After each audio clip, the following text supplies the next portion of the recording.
तरावी के मुताल्लिक एक मसला कसरत से पूछा जाता है कि मर्द जो है वो तरावी की नीयत किस तरह करे और औरतें तरावी की नीयत किस तरह करें। ये सवाल बहुत कसीर मिकदार में पूछा जाता है। तो याद रख लीजिएगा, मर्द और औरत तरावी की नीयत किस तरह करें, इसके लिए ज़बान के साथ कोई ख़ास अल्फाज मनकूल नहीं है। असल में नीयत होती है दिल के इरादे का नाम।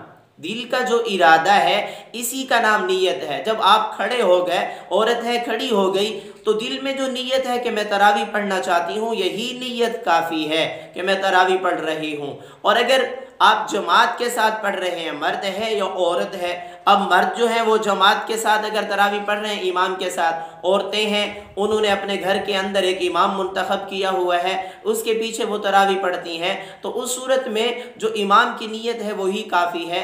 तो जब वो नीयत करेगी तो 2 रकत तरावी इस इमाम के पीछे, इस एतबार से नीयत करके वो तरावी में शामिल हो जाएंगी। और इसी तरह मर्द भी जो मसाजिद के अंदर जाकर तरावी पढ़ते हैं वो भी इसी तरह नीयत करेंगे कि हम 2 रकत इस इमाम के पीछे तरावी पढ़ते हैं, जो कि सुन्नत मुअक्कदा है, इसको अपने अल्फाज में। तो याद रख लें, नीयत असल में दिल के इरादे का नाम है। ज़बान के साथ अल्फाज बोल लेना बेहतर और मुस्तहब है, अच्छी बात है। और सहाबा किराम रिज़वानुल्लाहि ताला अलैहिम अजमईन को जो सहाबा किराम की जो नीयत होती थी वो दिल वाली होती थी। ये लंबे चौड़े जो हमने अल्फाज याद किए हुए हैं, इस तरह की नीयत नहीं होती थी।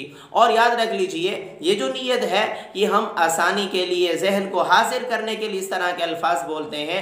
और ये नीयत हम कर सकते हैं। तो उसकी नीयत इस तरह करेगा कि मैं 2 रकत तरावी पढ़ता हूँ। अगर औरत है फिर इस तरह नियत करेगी कि मैं 2 रकत तरावी पढ़ती हूँ।